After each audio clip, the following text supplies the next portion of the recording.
ही गोष्ट फक्त तुलाच, मनोहरला सुद्धा नाही. आता मी कल्याण भिवंडी कुडूस मार्ग पालघरला जात आहोत आणि या डोंगराळ धक्के खात जाणाऱ्या रस्त्यातून मला पुन्हा वस्तावपची प्रेरणा झाली की ज्या पोरानं स्वतःचं मरेपर्यंत हागमूत केलं त्या पोराच्या नशिबी नोकरी तर आली होती, पण किती दुर्धर आणि कठीण नोकरी आली होती. आणि म्हणून माझा प्रत्येक श्वास समाजाचं काही भलं झालं तर तो आनंद होईल, अन्यथा या भुईवर सर्वांचं जीवन खराब करण्यासाठी भार म्हणून ही माझी जाणीव आहे. ती अधिक पक्की झाली. मनोहर याच कुडूसपासून बिचाऱ्यानं 10 ते 15 वर्ष काढले. आजही म्हणजे काहीतरी मला महामनोबलाने प्रेरणा देणारं असावं.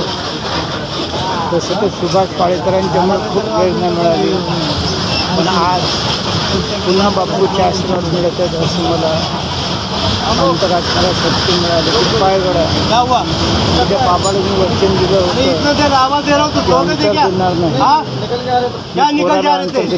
अंतर नाही दिलं आणि माझा जीव रडवेला झाला. आता मी वाड्याला पोहोचलो. इथून अर्ध्या 1 तासात 30 किलोमीटरवर पालघर आहे.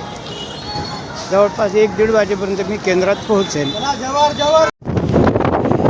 कल्याण ते पालघर क्वचित अशी शेती दिसते, आणि म्हणून इथे लोक जीवन अत्यंत गरीब आणि मर्यादित त्यामुळे निसर्ग म्हणून काही पोट भरत नाही असा हा कोकण. आता मी पालघरला पोहोचलो. इथून 10 रुपयात रेल्वे स्टेशन जाईल आणि तिथनं मग आल्याळी खेड्यात जाईल 3 किलोमीटर. मी पालघर रेल्वे स्टेशनला पोहोचलो. इथून 10-20 रुपयात बस किंवा 50 रुपयात रिक्षा अशा रीतीने मी आल्याळी व्हिलेज ध्यान केंद्रात जाणार. Palghar railway station.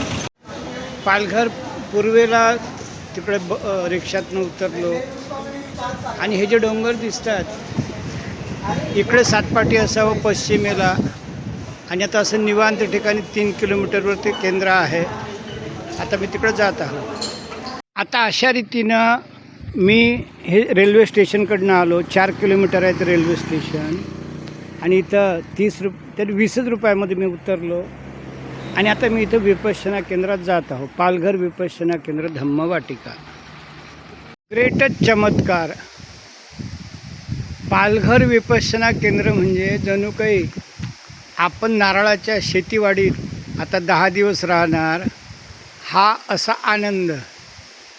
आणि निश्चितच इतर केंद्रांपेक्षा ह्या केंद्राचंही जे प्रसन्नता आहे ती खूपच वेगळी आहे आणि चकित करणारी आहे. कारण एवढे खूप झाडं हे कधी लावले, कसे ते वाढवलेत हे नक्कीच सिस्टमॅटिक प्लॅनिंग असल्याशिवाय होऊ शकत नाही.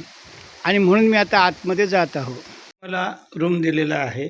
एक सेवादार रात्री येणार आहेत आणि जसं आता मी हे भोजनगृह आहे आणि या दिशेला धम्म हॉल असावा आणि या भोजनगृहाच्याच पाठीमागं 2 फर्लांगवर ते एंट्री पॉईंट आहे. तर अशा रीतीनं मी पिंकीच्या आईचा अत्यंत आभारी आहो, कारण 30-15 दिवसापूर्वी बोलली की तुम्ही विपश्यनाला जा, तुम्ही आराम करा.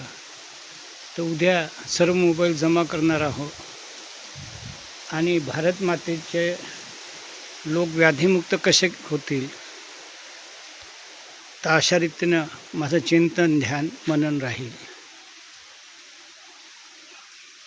2013ला हे केंद्र सुरू झालं आणि देणाऱ्या व्यक्तींनी ही झाडं अर्थातच 15-20 वर्षापूर्वीची आहे हे रम्य ठिकाण दिलं. हे एक वेगळंच आश्चर्य वाटतं.